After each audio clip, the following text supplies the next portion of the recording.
I still remember the exact moment she laughed. It wasn't a loud laugh. It was that smug little chuckle, the kind that curls up at the edge of a smirk. We were sitting at that cold, formal oak table in the judge's chambers, pens in hand, signatures still wet, and she leaned back, let out that laugh, and looked at me like I was the biggest joke she'd ever told herself. I didn't flinch. But let me back up. My name's Daniel. I'm 37, and I used to believe that if you loved someone hard enough, you could survive anything. I built my life around that belief. Built a marriage around it too.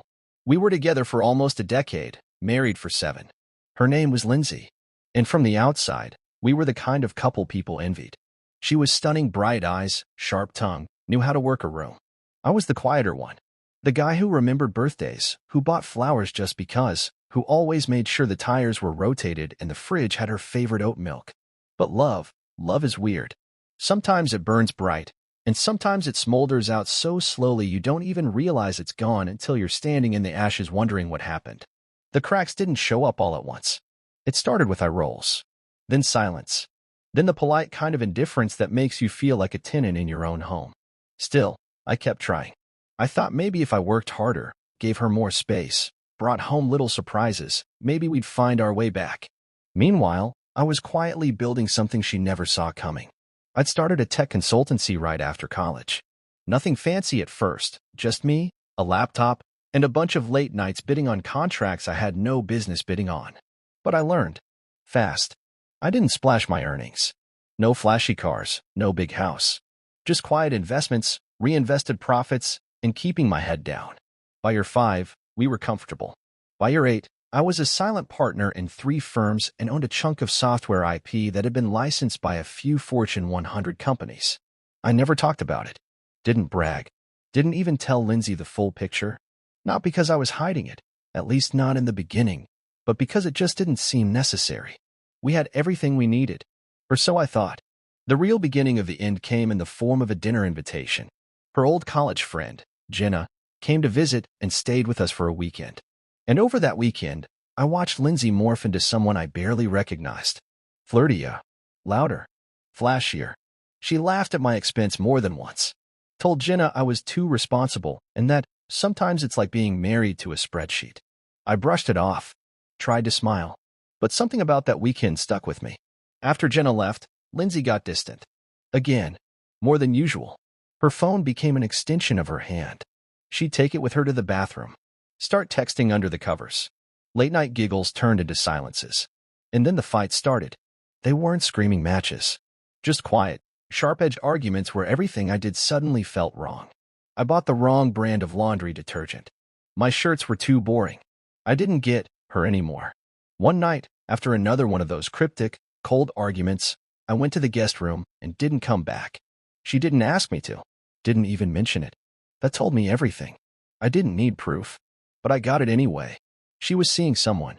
Younger guy from her gym. Of course it was the gym. His name was something smug like Chase or Ryder. I didn't confront her. I didn't scream. I didn't cry. I just noted it. Added it to the mental list. And I quietly called my lawyer. He was calm, methodical. I told him everything. And then I told him something that gave him pause. She doesn't know about the holding companies, I said. He leaned forward. She doesn't know. At all? Nope. She thinks we've got maybe 6 figures in retirement and some stocks I mess with on weekends. That's when the strategy shifted. He had me set up a trust, restructure ownership, move assets in legally airtight ways. Everything clean, by the book, but private, protected. And then I waited. I waited until she was comfortable again. Until she thought she was calling the shots. Until she came to me one night and said, flatly, I think we should separate. I nodded once. She looked surprised. Maybe she expected a fight. Maybe she wanted one. But I just said, okay. 2 weeks later, we were sitting in mediation. And this is where it gets poetic. She showed up all smiles. Brought her friend, the gym guy, who waited in the car. She walked in like she'd already won. I didn't bring anyone. Just my lawyer and a folder. She pushed for half of everything. She had this whole plan. Thought she was going to leave with a 6-figure payout, the car, maybe even the house. She even joked about taking the dog. My lawyer was calm, patient. Let her talk. Then he passed the judge a set of documents. Financials, net worth breakdowns, ownership details. portfolio summaries. And that's when everything shifted. The judge's eyebrows raised. Lindsay glanced over, confused. The judge cleared his throat. According to this, Mr. Garrett's personal and business holdings are currently valued at. I won't repeat the number here. Let's just say it was the kind of number that turns a casual divorce into something far more complicated. Lindsay blinked. The color drained from her face. Then she laughed. That smug little chuckle. Like she still had the upper hand. Like she thought she'd hit the jackpot. What she didn't realize, at least not yet, was how this was going to play out. Because the money wasn't in our joint names. It wasn't in anything marital anymore. My lawyer made sure of that. All legal. All clean. She'd get her fair share of what we owned jointly. Which was not much. The house was half paid. The car was leased. Our joint accounts were modest. Everything else. Mine. And perfectly protected. She signed the papers anyway. Still smirking. Still convinced she'd figure out a way to get more. But what she didn't realize was that she'd just walked out of the room with a small fraction of what she thought she was owed. And as she signed the last page, she said, "You know, I thought you'd cry."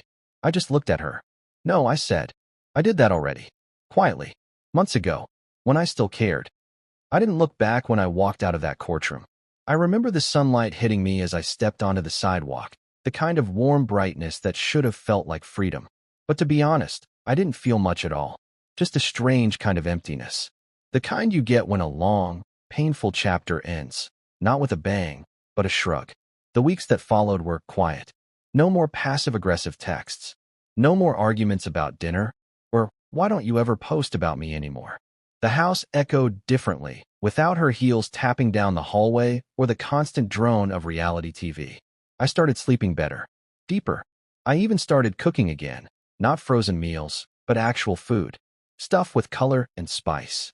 Weird how you remember who you were once no one's nitpicking your every move. Meanwhile, Lindsay? Well, she figured it out pretty quick. It started with a voicemail. "Hey, just wondering if we can maybe talk about the division of assets again? I feel like I signed things too quickly." That one I didn't return. Then came the email. "I'm still confused about those numbers the judge read off.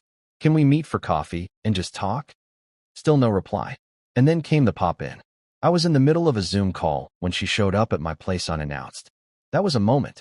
I opened the door, and there she was, same polished hair, same tailored coat, but the confidence was a little thinner now. Her eyes looked unsure. "I just want to understand," she said. How did you hide all of that?" I didn't answer right away. Just let the silence do its work. Then I said, "I didn't hide it. You just never asked." She stood there blinking, her mouth half open, like she wanted to say something smart, but couldn't find the words. "It was never about the money, Lindsay," I added. "Not for me, but I guess it was for you." She stepped back. Maybe to think. Maybe because she didn't like what she saw in my face. "I thought we were partners," she said, almost a whisper now. That stung weirdly, because for a long time, I believed that too. But she stopped being my partner a long time ago.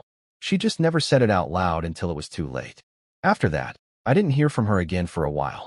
But word got back to me. Turns out Chase, yeah, the gym guy, didn't exactly stick around once he realized there wasn't a payday waiting at the end of her divorce.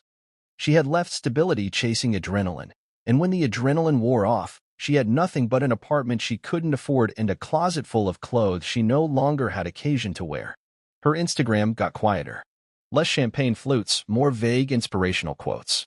I'd be lying if I said I didn't look once or twice. Not out of longing, just curiosity. And that curiosity ended the moment I saw a post that read, "Sometimes you don't know what you had until it's gone." No caption, no tags, just white text over a moody sunset. Yeah, I got the message. But I didn't send one back. I spent the next year rebuilding my life the way I wanted it. I traveled. Took that solo trip to Iceland I'd been talking about for years. I met new people, some casually, some not so casually. I stopped explaining myself. I stopped shrinking just to keep the peace. I even started mentoring a couple of younger entrepreneurs, kids who reminded me of myself when I was broke and hungry and working on borrowed time. Funny thing is, once the divorce became public, some of Lindsay's friends started reaching out to me. Subtly. Hey, have you been here? You look great in your new profile picture there." I didn't bite. Not because I'm bitter, but because I'd already wasted too much time proving myself to people who didn't really see me. Eventually, the house was sold. I moved to a quieter neighborhood, one with real trees and space to breathe. I started playing piano again, badly, but joyfully. I even adopted a dog. His name's Booker. He's a rescue mutt with a crooked tail and too much energy. But he sleeps at my feet while I work, and he always knows when I need a walk, even when I don't. It's strange how healing sneaks up on you. One day you wake up and realize you haven't thought about her in weeks. The hurt becomes dull, then distant, then just a part of the story, not the headline. The last time I saw Lindsay in person was at a friend's wedding. She was there, alone. We locked eyes across the room. She smiled, soft, almost apologetic. I nodded. Nothing more. We were just two people with history, standing in a room full of people planning their futures. And that was enough. Looking back, I don't regret the marriage. I regret how long I stayed when it was already over. I regret how small I let myself become, hoping that maybe she'd notice, hoping she'd care. But in the end, her laugh at that courtroom table, that was the beginning of my freedom. She thought she was laughing at the man she left behind, but she had no idea she was watching the man I'd become. And maybe that's the best kind of revenge. Not bitterness. Not revenge at all, really. Just peace. And a life she never even bothered to ask about.